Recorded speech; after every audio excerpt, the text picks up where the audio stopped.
Hello, welcome to Unit 5, Lesson 13, Reasoning about Exponential Graphs, Part 2. Learning objectives for this lesson is to be able to explain the meaning of the intersection of the graphs of two functions in terms of the situations they represent. And also, when you know 2 points on a graph of an exponential function, you should be able to write an equation for the function.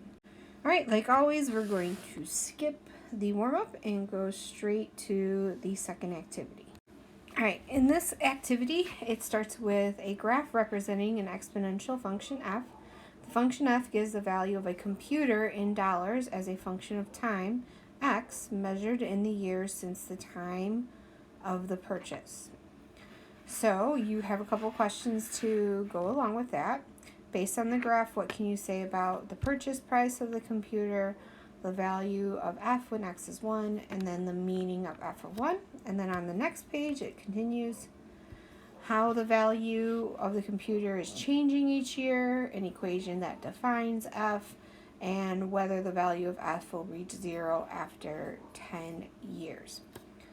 Then it goes on to question 2, which shows you 2 graphs of exponential functions. For each, you are to write an equation that defines the function and find the value of the function when x is 5. So just remember what we talked about in the previous lesson. We talked about how the a value is always your initial value, and your b value is basically what fraction of the price remains. So use that to help you guide in creating your equation. Go ahead, pause the video, and get started on that. Alright, let's go ahead and take a look. So, the first thing we notice that we can see it crosses the y-axis right here. So that tells me the initial value is $400. We can't see the value of f when x is 1 just by looking at the graph. Instead, we kind of have to analyze the first 2 set of points and try to figure out by what fraction is it decreasing each year, and then in turn what fraction remains.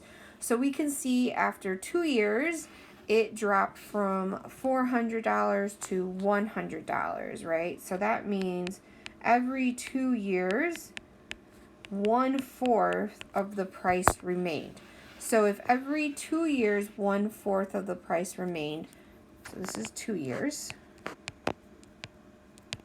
that means for every 1 year, half of the price would remain.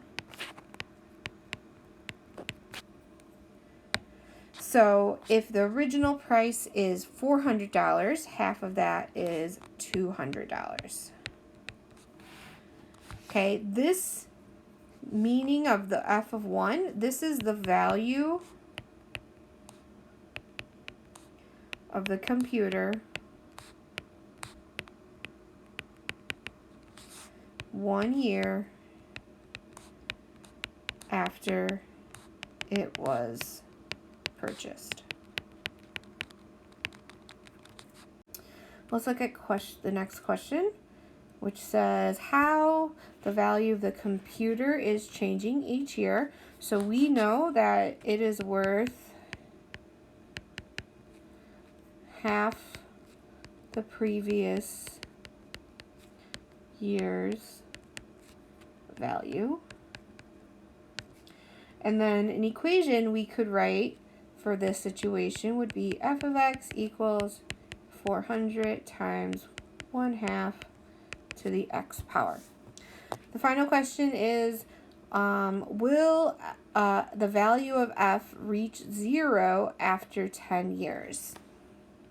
So there's a couple of different ways you can go about this. You could reason it out and just keep cutting the price in half until you reach to 10. Or you can just plug in 10 for x and see what it equals. And when you do that, you see that it is 39 cents.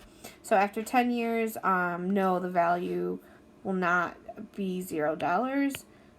It will be 39 cents. And in reality, right, we're talking about a mathematical exponential function, so we know that that number will never actually reach 0, but it does come pretty close. So after 10 years, the computer will be about 39 cents.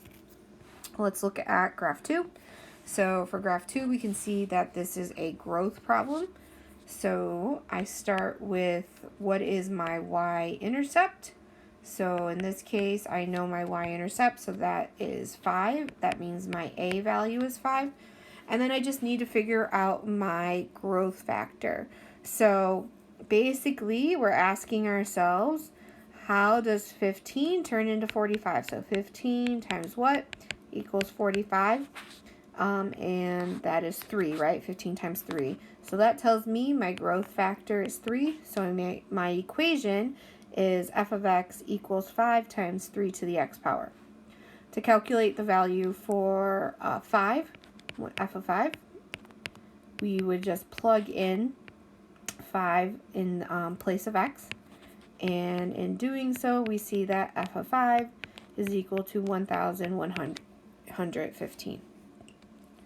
Okay, looking at B, this is a decay function. So this one is going to have a fractional growth factor. Again, I start with my y-intercept, which is 20. So my a value is 20. And then to calculate what my fraction is, I just do 5 over 20, which simplifies to 1/4. But note, this is 1/4 for 2 years. So it must be 1/2 for 1 year. So it would be f of x equals 20 times 1/2 to the x power. To calculate f of 5, just plug in 5 for x, and we get 5/8. Or you could write it as a decimal as 0.625. Please note that you should not round that decimal, keep it exact. So just remember, in order to write the equations of exponential functions, you need the initial value, which is the y-intercept, and then you also need the growth factor. The growth factor, or even the decay factor, is going from consecutive points, so from year 0 to year 1, or year 1 to year 2. If you are going every 2 years, you kind of have to accommodate that and just realize, well, if it's 1/4 for 2 years, it must be double that for 1 year. So just make sure you're paying close attention to how much the points have increased by, because the growth factor is always how much it goes up by 1 year, not by multiple years. One last thing I want to point out about this last problem is that you could have used these 2 points right here to give you the growth factor, because those were 2 consecutive points. And you could have done 20 over 40, which equals 1/2, and then that would have saved you the having to figure out after 2 years what 1 year is. So you can use points when you're going into the negative x values, because you're not really taking into consideration like it's negative. It's just as long as it's 1 apart from each other, that's all that really matters. All right, let's take a look at the next activity.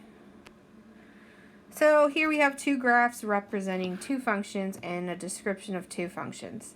So some things that you may have noticed is that you have a solid line and a dashed line. You can see that the dashed line starts off higher up on the y-axis, so its initial value is bigger, but it is growing at a slower rate than the solid line, so keep that in mind. You can also see that the 2 lines intersect at an order paired, and that order pair is P, Q. P represents the time in months, where Q represents the area in square inches. Information that we're given is that function f represents the area of a wall that is covered by mold A in square inches, doubling every month. So this tells us that we have a growth factor of 2. And then function g, the area of the wall is covered by mold B in square inches, tripling every month. So this one is having a growth factor of 3. So based on that information, you should be able to go ahead and answer these questions. Question 1, which graph represents each function? Label the graphs accordingly and explain your reasoning. And then question 2, when the mold was first spotted and measured, was there more of mold A or of mold B? Explain how you know. And then finally, what does the point PQ tell us about the situation? So when you're giving this answer, just keep in mind you're not going to be using numbers in your description. You're just going to be giving us a generalization about what that point tells us. Go ahead, pause the video, and work on those problems. All right, so let's take a look. So because we know that function f is doubling and function g is tripling, that tells us that function f is growing slower than function g. And if I look here, the dotted line is growing slower. So this one must be function f, whereas the solid line must be function g.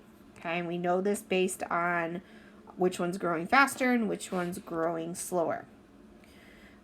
Then once we know that which one goes with which function, we can identify which one had more mold when it was first spotted.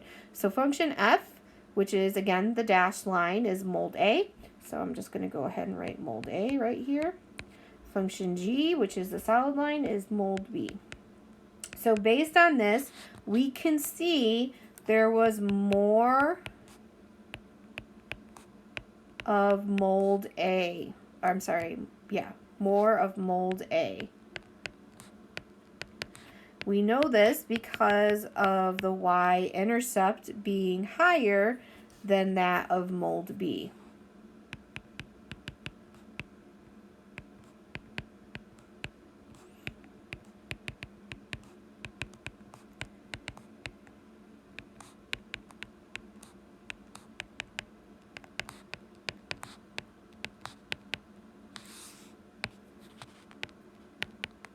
So that means mold A must have started with more.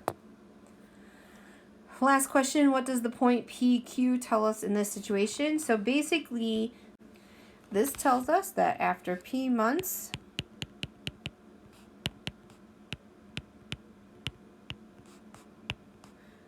there was the same amount of mold A and mold B on the wall. So they both had Q square inches of mold.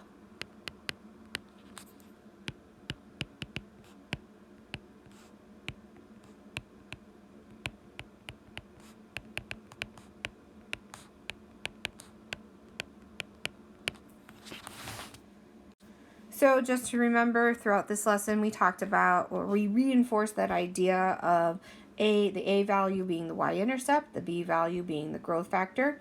We talked about how we can quickly figure out the growth factor when we know 2 consecutive points. If you don't know 2 consecutive points, you do have to do a little bit more reasoning, but my recommendation is always try to focus on the 2 consecutive points. That's it for this lesson. Thanks for watching.